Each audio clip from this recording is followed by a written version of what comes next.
Hikmah yang ke-49 dari Al-Hikam, berkata Imam Ahmad ibnu Athaillah As-Sakandari rahimahullah, la ya'zumu dzambu indaka azamatan tasudduka an husni zanni billahi ta'ala fa inna man 'arafa rabbahu istasghara fi janbi karamihi dzambah. Artinya, tidak boleh besarnya satu dosa di sisi engkau akan sebagai besar yang menegah akan engkau daripada berbaik sangka dengan Allah Ta'ala. Maka bahwasanya orang yang mengenal Tuhannya, dia menganggap kecil dosanya pada sisi kemurahan Allah Subhanahu wa Ta'ala. Nah, para muhibbin rahimakumullah, dosa-dosa yang pernah kita lakukan, janganlah dosa-dosa itu dianggap besar.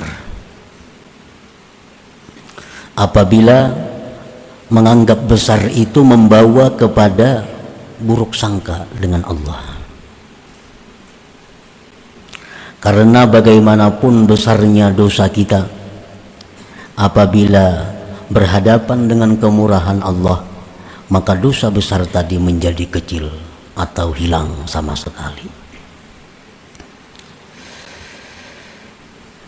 Isti'zamu dzambi ala wajhaini, ahaduhuma ay yasta'zima dzamba fa yahmiluhu 'ala at-taubati fawra wa yuhsinu dhanna bihi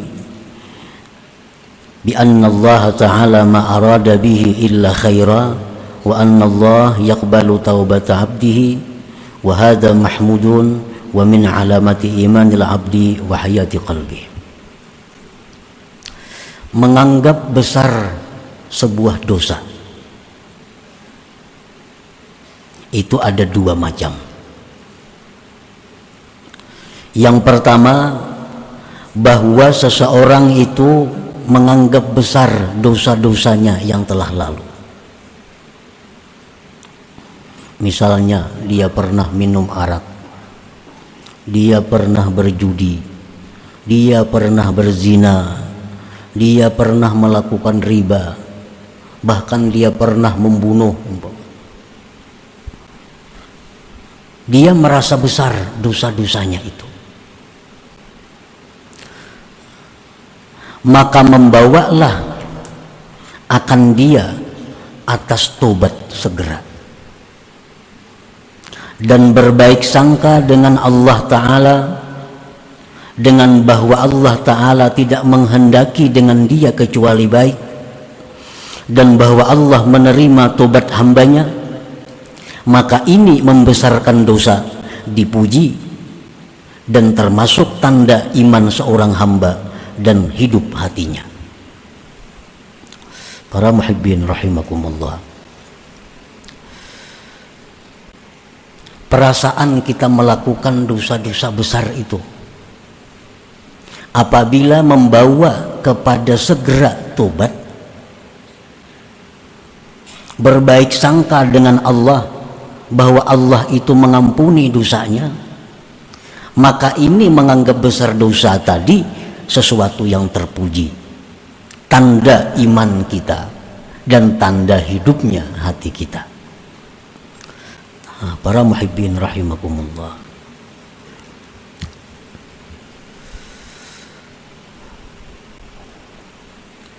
Rasulullah sallallahu alaihi wasallam bersabda, "Lau adnabtum hatta tablugha khatayakum ananas sama, thumma tubtum lataballahu alaikum."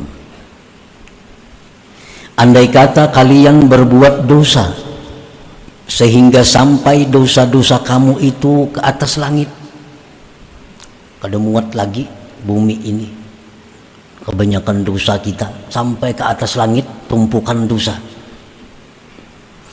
Kemudian kamu tobat, kemudian kamu tobat, maka Allah terima tobat kalian itu. Nah, inilah yang perlu kita berbaik sangka kepada Allah, bahwa sebesar apapun dosa yang kita lakukan, sebesar apapun dosa yang kita lakukan, tetap kita bersangka baik kepada Allah, bahwa kalau kita tobat, dosa itu diampuni oleh Allah. Rasulullah Shallallahu Alaihi Wasallam menceritakan seseorang yang membunuh 99 orang.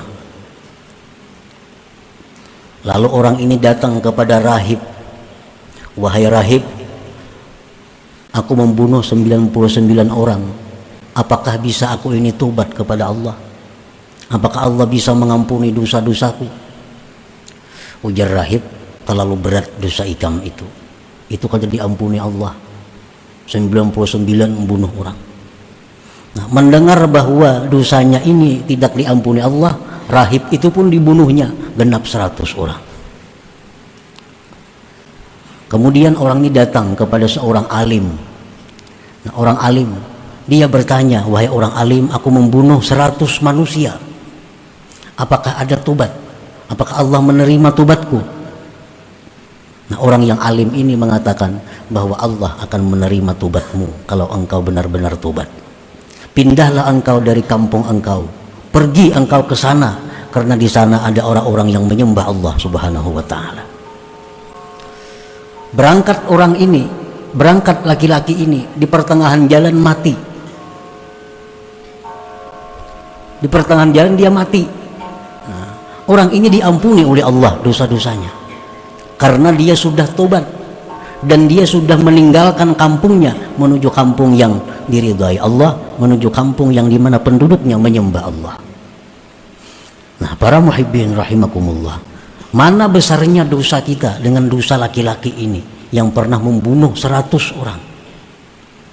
Karena dia tobat, karena dia benar-benar ingin baik, Allah terima tobatnya dan Allah masukkan dia ke dalam surganya. Para muhibbin rahimakumullah, jadi menganggap besar dosa itu baik, asalkan membawa kepada segera tobat dan tetap berbaik sangka kepada Allah.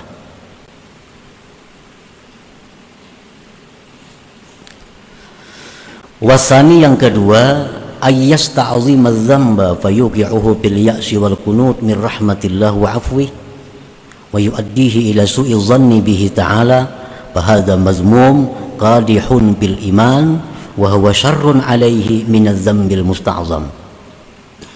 Yang kedua, dia menganggap besar dosanya. Dosaku ini terlalu banyak.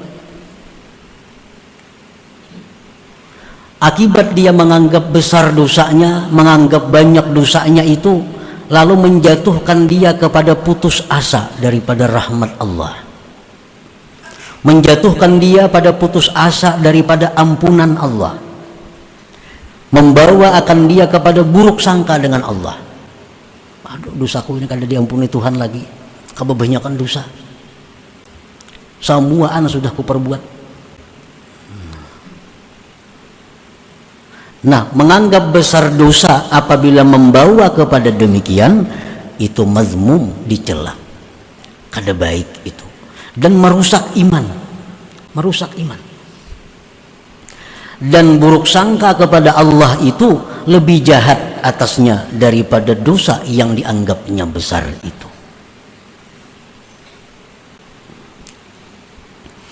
Nah, para muhibbin rahimakumullah, fala yanbaghi lil 'abdi ay yasta'zima adz-dzamba isti'zaman yuaddi ilal iyasi wal qunut min rahmatillahi wa 'afwihi, bal 'alaihi ay yatuba ila Allah wa yuhsina dhanna billahi ta'ala wa ya'lama hikamallah fi iqa'ihi 'ala dzambi.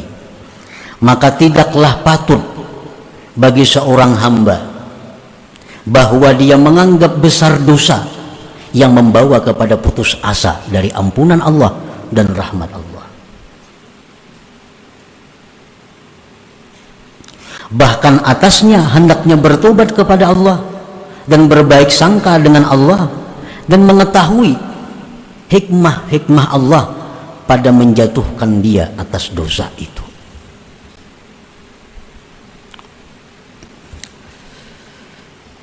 Nah, jadi sebagaimana kita kada boleh putus asa, sebagaimana kita kada boleh merasa kada dapat ampunan Allah lagi, maka demikian pula kita tidak boleh memutus asakan orang. Memutus asakan orang. Diceritakan bahwa ada seorang perempuan datang kepada sahabat Rasulullah Sallallahu Alaihi Wasallam. Perempuan ini berkata kepada sahabat itu bahwa ulun ini melakukan perzinahan. Sesudah ulun berzina, ulun hamil. Setelah melahirkan anaknya itu ulun bunuh. Maka adakah bagi ulun ini tobat? Nah, sahabat tadi marah-marah, pergi kamu dari sini. Aku takut kalau bala turun di tempatku. Nah, akhirnya si perempuan ini kecewa, si perempuan ini pecah hatinya karena tidak diberi harapan. Nah, sampai kepada Rasulullah SAW, Rasulullah pun menegur sahabat tadi bahwa tidak ada dosa yang tidak diampuni Allah selama orang itu ingin tobat, ingin kembali kepada Allah Subhanahu wa Ta'ala. Para muhibbin rahimakumullah, taubat itu intinya adalah menyesal apa yang disesali. Taubat itu intinya adalah menyesal karena kita ini mengusahakan satu dosa. Nah, sesalnya itu letaknya pada usaha kita. Jangan sesal ini diletakkan kepada keputusan Allah yang menjadikan kita ini berbuat dosa. Yang kita sesali ini adalah usaha kita memperbuat dosa itu. Jangan kita menyesali keputusan Allah. Kenapa Allah ini menjadikan aku selalu berdosa? Itu kada boleh. Kada boleh. Karena itu adalah keputusan Allah menyatakan kita berbuat dosa. Kita menyesal, yang kita sesali itu usaha kita melakukan dosa. Jangan sampai sesal kita ini kepada Allah yang menjatuhkan kita kepada dosa. Para muhibbin rahimakumullah, Allah Subhanahu wa Ta'ala menjatuhkan kita dalam satu dosa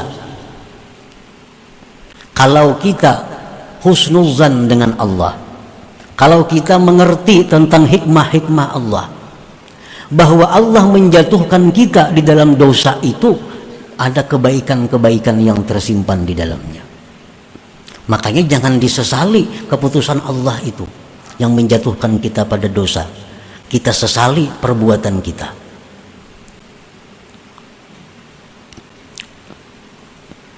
Para muhibbin rahimakumullah, Allah Subhanahu wa Ta'ala memutuskan kita untuk melakukan dosa, menghendaki kita melakukan dosa, maka kita pun berbuat dosa. Nah, barangkali di situ ada rahasia Allah, bahwa Allah mengingini agar kita tobat dari dosa itu, yang mana tobat itu yang membawa kita ke surga.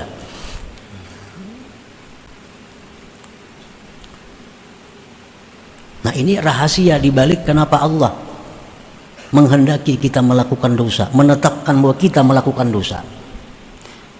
Nah, itu bisa terjadi, di dalam itu ada rahasia di mana Allah menjatuhkan kita dalam satu dosa, Allah menyuruh kita bertobat.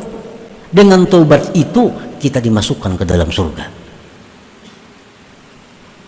Rasulullah Sallallahu Alaihi Wasallam bersabda, Innal abda la yudhnibu dzamba fayadkhulu bihil jannah. Ujar Nabi kita, ada seorang hamba, dia melakukan dosa, dengan dosa itu dia masuk surga. Fayuqalu kaifa dzalik ya Rasulullah. Sahabat bertanya, bagaimana wahai Rasulullah, orang melakukan dosa, dengan dosa itu dia masuk surga? Qala Rasulullah SAW menjawab, yakunu nasba aini taiban minhu farra hatta yadkhulal jannah.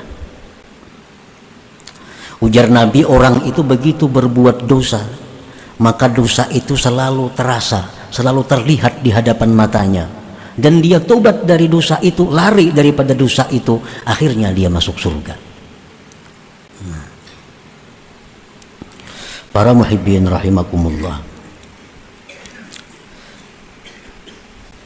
Jadi salah satu rahasia, salah satu hikmah kenapa Allah menjatuhkan seseorang hamba berbuat dosa, hikmahnya adalah bahwa barangkali Allah menghendaki hamba ini supaya bertobat, yang mana tobat itu yang mengantarkan dia ke dalam surga. Nah, makanya jangan disesali kalau Allah menetapkan kita melakukan dosa. Yang kita sesali itu adalah perbuatan kita, tingkah laku kita. Nah, para muhibbin rahimakumullah. Apalagi rahasianya bahwa Allah itu menetapkan kita ini untuk melakukan dosa, li'an la ya'jaba bi amalihi, agar kita ini jangan ujub dengan amal kita, agar kita jangan merasa bersih diri. Rasulullah SAW bersabda, "Lau lam tuznibu la khasyitu alaikum ma huwa akbar min dzalik al-ujbu al-ujbu." Ujar Nabi kita, andai kata kalian itu tidak melakukan dosa, ada yang aku takutkan yang lebih besar daripada itu, yaitu ujub dan ujub. Al-mu'jib bil a'mal huwa alladhi yusni nafsahu wa yuzakkiha wa yazunnu annahu indallah bimakan wa yansa ni'matallah alaih bitaufiq wa tamkin minha.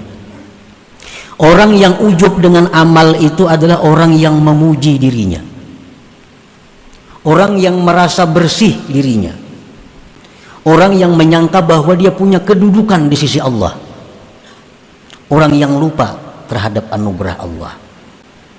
Nah, kalau kita nih kadang dijatuhkan Tuhan dalam satu dosa, taat saja kita perbuat, ibadah saja kita perbuat, ini satu saat dalam hati kita bisa timbul, aku ini orang bersih, aku ini orang bersih, aku ini orang mulia.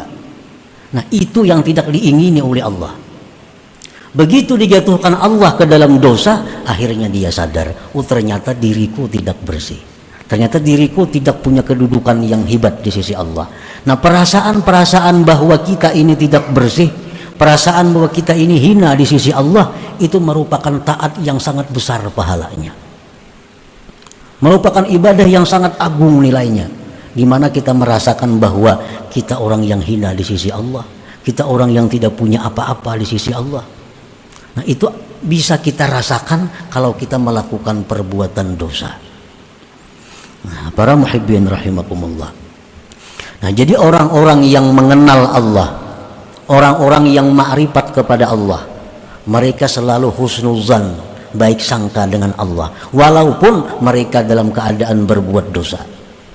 Baik sangka apa? Yang pertama, baik sangka bahwa Allah akan mengampuni dosaku bila aku tobat kepada Allah.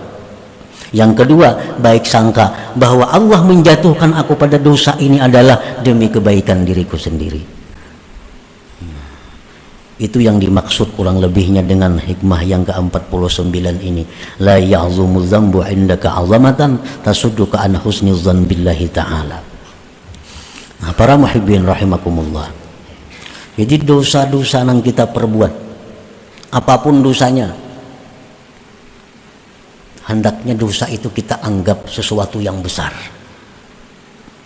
Kita anggap dosa-dosa itu sesuatu yang besar, yang mendorong kita untuk segera kembali bertobat kepada Allah dan berbaik sangka bahwa tobat ini diterimanya. Jangan sampai kita membesar-besarkan dosa kita yang membawa kepada putus asa. Jangan sampai kita membesarkan dosa kita yang akhirnya kita melupakan anugerah dan ampunan Allah Subhanahu wa ta'ala. Nah, itu lebih besar daripada dosa itu sendiri. Contohnya, berzina, itu dosa besar. Minum arak, dosa besar. Riba, dosa besar. Nah, kalau kita melakukan dosa-dosa besar itu, lalu kita beranggapan, dosaku ini kan diampuni Tuhan lagi, Dosa kulit aja diampuni Tuhan lagi, kebanyakan dosa sudah. Nah, anggapan seperti itu lebih besar dosanya dari zina itu sendiri, daripada minum arak itu sendiri, daripada riba itu sendiri. Nah, ini yang dikhawatirkan kalau kita membesar-besarkan dosa tadi. Silahkan membesarkan dosa, dan itu disuruh selama karena membawa kepada putus asa, karena membawa kepada buruk sangka dengan Allah Subhanahu wa ta'ala. Nah, para muhibbin rahimakumullah, selanjutnya hikmah yang ke-50. Ila hadratin Nabi sallallahu alaihi wasallam, al-Fatihah. Bismillahirrahmanirrahim.